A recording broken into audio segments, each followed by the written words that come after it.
Hey guys, welcome to the Math Tee-cher Channel. My name is Tee Yong and today I'm going to solve some questions related to direct proportion in today's episode. So sit back, relax and enjoy, and let's get started right now.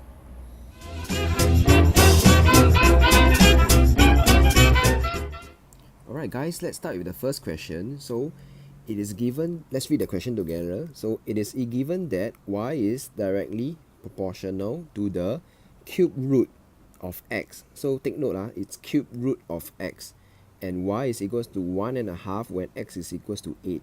So for first part of A, express y in terms of x, right? And then for B part 1, hence find the value of y when x is negative 64, and B part 2 will be the value of x when y is equals to 6.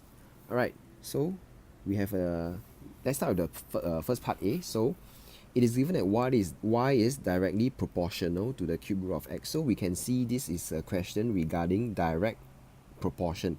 So what is the equation for direct proportion? So y is equals to k times cube root of x. So cube root of x. So this is the generic formula equation.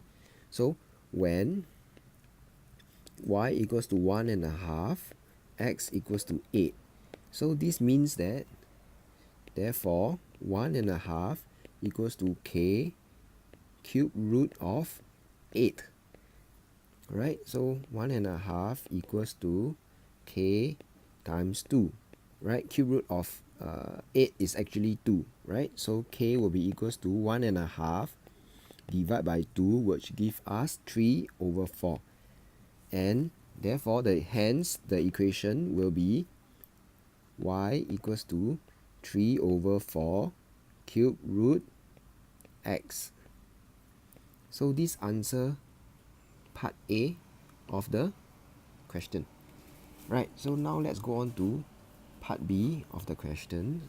So B part 1.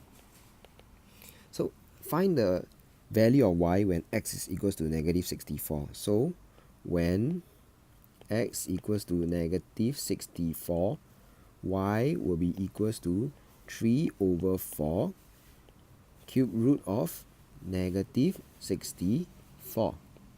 Right? And you can punch in the values in the calculator and you will get y equals to negative 3. So this is B part 1. Alright, so let's go on to B part 2.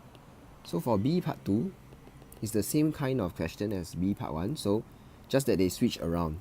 They find value of x now instead of value of y in the previous question. So when y is equals to 6, you have to substitute y equals to 6 into the equation. So 6 equals to 3/4 cube root of x. Right? So cube root of x will be equals to 6 divided by 3/4, which will give us 8. Right? So now we have cube root of x equals to 8. How do we get rid of the cube root of x? We actually cube it. Alright, so this would mean this way. It will look like this. So cube root of x, and I cube it, and I cube 8 as well. So when I cube the left hand side, I must cube the right hand side as well. So this remove the cube root. So now we will have x equals to 8 to the power of 3, which will give us 512. So when y is equals to 6, x will be equals to 512. And this answers part B part 2 of the question. Alright, so we have come to the end of today's video. So thank you for watching. If you feel that you enjoyed the video and you feel that it is valuable in teaching you about direct proportion, so please hit the like button and also share the video with your friends. If you want more of such math tutorial videos, subscribe to my channel and also hit the notification bell icon so that you can get notifications to my new video in the future. Lastly, feel free to give your comments or any questions you have down in the comment section below, and I will be sure to get back to you as soon as possible. And with this, I would like to thank you and have a good day ahead. This is Tee Yong signing off.